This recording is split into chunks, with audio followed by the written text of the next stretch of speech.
Un film qu'on attend avec grande impatience. Le 1er novembre prochain, Mélanie Laurent dévoilera sa nouvelle réalisation, Voleuse, sur Netflix. Racontant l'histoire de 3 braqueuses, le film promet pas mal d'action et de glamour.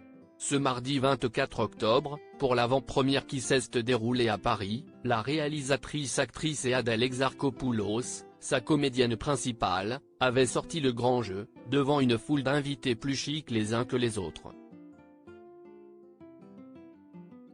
Si est le duo qui va marquer la fin de l'année, ce 1er novembre, Adèle Exarchopoulos et Mélanie Laurent seront à l'affiche de Voleuse, le nouveau film réalisé par cette dernière, et qui sortira sur Netflix.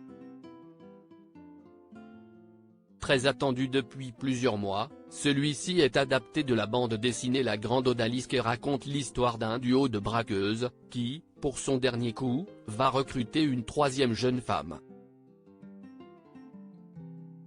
Interprétant ce duo, les 2 actrices se sont montrées très complices, ce mardi 24 octobre, pour la grande avant-première parisienne. Enlacées devant les photographes, elles n'ont cessé de rire et de plaisanter ensemble.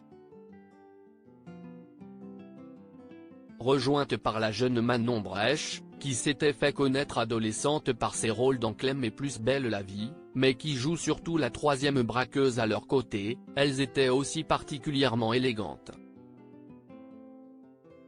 Mélanie Laurent avait en effet choisi un tailleur pantalon noir, associé à des escarpins très clairs, quand Adèle Exarchopoulos, toujours à la pointe du style, s'était vêtue d'un pantalon oversize Z, d'une chemise ouverte qui laissait voir son ventre bien plat et d'une paire de baskets noires.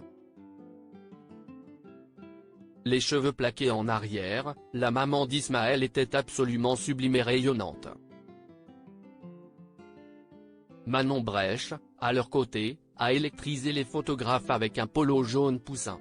Laura Smet sublime et mystérieuse, Panayotis Pasco souriant parmi les invités, on retrouvait leurs partenaires dans le film Philippe Catherine et Félix Moati, ravis de retrouver leur trio d'actrices. Il manquait Isabelle Adjani, malheureusement absente, mais également de nombreux acteurs qui avaient fait le déplacement pour enfin découvrir ce projet événement.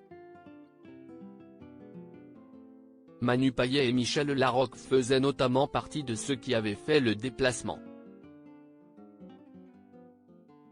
Caché sous sa casquette, l'humoriste et sa collègue, tout en blanc, ont même partagé le photocall.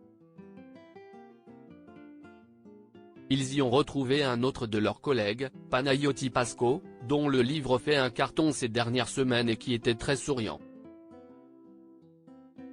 La chanteuse Eva Queen, qui avait notamment fait partie de la dernière saison de Danse avec les stars, avait elle aussi répondu à l'invitation, probablement ravie de cette projection si attendue sur grand écran.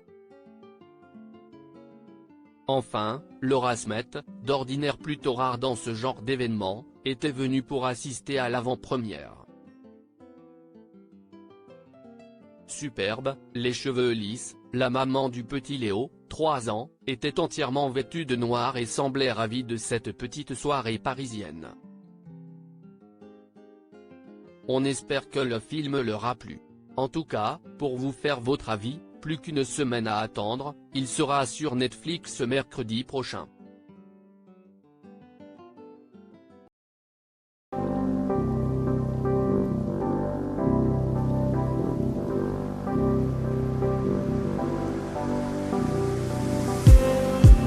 Just need